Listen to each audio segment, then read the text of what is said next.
O assunto desta noite é em busca da certeza. No fundo do coração de homens e mulheres em todo lugar está o desejo de conhecer a verdade. O desejo de conhecer algo que é certo, algo que é seguro, algo que não irá nos desapontar. E no fundo do nosso coração, ele está ansioso por uma igreja que irá manter a fé apostólica, um movimento, um corpo de crentes que vivem em harmonia com os princípios da Bíblia.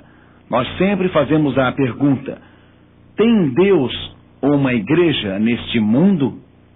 Tem Deus um corpo de crentes neste mundo hoje?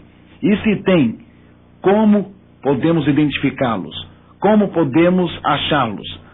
Ao apóstolo Pedro se aproximar de Jesus, Jesus lhe perguntou: quem dizem que eu sou por aí? Pedro disse: alguns dizem que você é João Batista, Elias. Então Jesus perguntou: mas Pedro, quem você diz que eu sou? Pedro disse: tu és o Cristo. Então Jesus disse: eu também digo que você é Pedro, e sobre esta pedra, sobre esta afirmação que você fez, esta declaração de fé, esta sólida realidade que eu sou o Cristo, Filho de Deus, eu vou construir a minha igreja. Notem que Jesus disse: eu vou construir a minha igreja. Ao dizer que Cristo não tem uma igreja, é o mesmo que dizer que falhou em sua missão.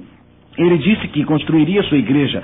Ele disse que as portas do inferno não prevaleceriam contra ela.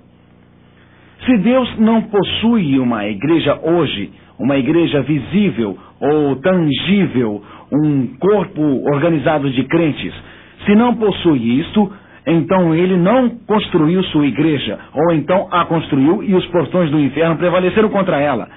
Eu não colocaria uma mentira nos lábios de Jesus. Jesus disse que construiria sua igreja e disse que o inferno não a venceria. Com o passar dos séculos, ele teve um grupo de crentes.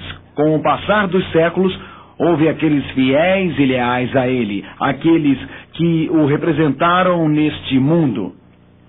De fato, em Atos 2, versículo 41 e 47, a Bíblia diz: então aqueles que prontamente aceitaram a sua mensagem foram batizados, e todos os dias acrescentava o Senhor à igreja. Agora notem, aqueles que eram batizados não eram deixados do lado de fora, sozinhos. Eles simplesmente não adoravam em um corpo invisível em seus lares.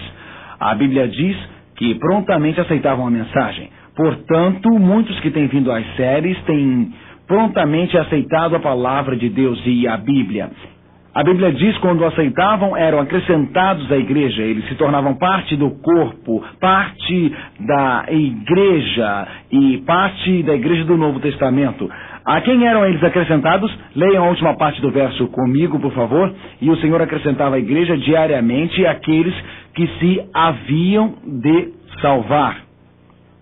Quando eram batizados, eram eles acrescentados à igreja, amigos. Eram? A Bíblia diz que o Senhor os acrescentava à igreja. Eles alegremente recebiam a palavra de Deus, aceitavam o princípio da Bíblia, tornavam-se parte da fé apostólica, então parte da verdadeira e pura igreja. Então, de fato, Jesus falou isto. Jesus veio e falou aos discípulos: toda autoridade foi-me dada no céu e na terra. Portanto, ide fazer discípulos em todas as nações, batizando-os em nome do Pai, do Filho e do Espírito Santo. Verso 20. Ensinando-os a observarem todas as coisas que os tenho ensinado até o fim do mundo. Portanto, os discípulos deveriam ensinar, cativar, batizar. Quando homens e mulheres aceitavam o Cristo da Bíblia, ao eles entenderem os mandamentos de Deus, porque eles o amavam, eles o obedeciam, eles foram organizados como a igreja de Cristo ou o movimento de Deus, e essa igreja sobreviveria até o fim do mundo. Mas se Deus tem uma igreja, como posso achá-la? Se Deus tem um corpo de crentes, é esta a maior igreja? Eu sei, é só procurar a maior igreja. Nos dias de Noé, a maioria estava errada. Nos dias de Jesus, a igreja popular, a então chamada ortodoxa, a fé judaica, judeus ortodoxos, rejeitaram Jesus. Se eu fosse um judeu nos dias de Jesus, eu simplesmente diria que meu pai era judeu, minha mãe era judia, meu avô foi um judeu, meu bisavô foi um judeu, portanto eu não vou mudar agora, porque eu estou nervoso, todo mundo na comunidade é judeu. Olhem, amigos, se a sua atitude é aquela, eu nunca posso mudar minha vida, porque a fé do meu pai ou da minha mãe, ou do meu avô ou da minha avó, se é esta a sua atitude, não seria possível que nos dias de Jesus você estivesse na multidão atirando pedras em Jesus, porque, meu amigo, a mais popular igreja nem sempre é a certa. Jesus disse: largo é o caminho que leva à destruição e estreito é o caminho que conduz à vida eterna. Não estreito porque Jesus estreitou o caminho, mas estreito porque são poucos os que estão dispostos a caminhar pelo caminho que ele designou.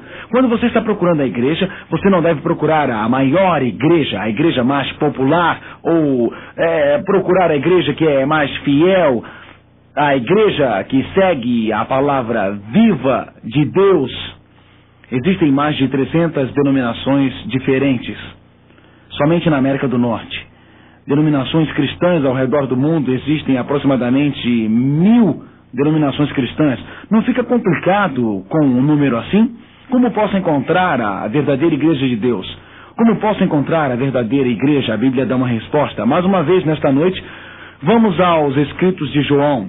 João, o autor daquele incrível livro de Apocalipse, aquele livro escrito para a última geração de homens e mulheres vivos no mundo. Nós vimos no livro de Apocalipse os 4 cavaleiros, o branco representando a pureza apostólica, o vermelho representando a perseguição, o cavalo amarelo representando condescendência, e também vimos que, como um dilúvio, o erro invadiu a igreja na Idade Média. Também vimos em Apocalipse 17, em nosso último encontro, a prostituta, a igreja que se afastou de Cristo e enganou muitas pessoas com falsas doutrinas. Mas hoje, esta noite, voltaremos nossa atenção para o alvo de ataque de Satanás. O alvo de ataque de Satanás está descrito em Apocalipse 12. Apocalipse 12 descreve uma enorme batalha entre as forças do bem e as forças do mal. Apocalipse capítulo 12 descreve a igreja verdadeira de Deus. Descreve a igreja do Apocalipse 12 como uma mulher com uma coroa com 12 estrelas sobre sua cabeça. Uma mulher guiada pelos 12 apóstolos, vestida de branco. Ela é o alvo dos ataques de Satanás. O branco simboliza a pureza apostólica.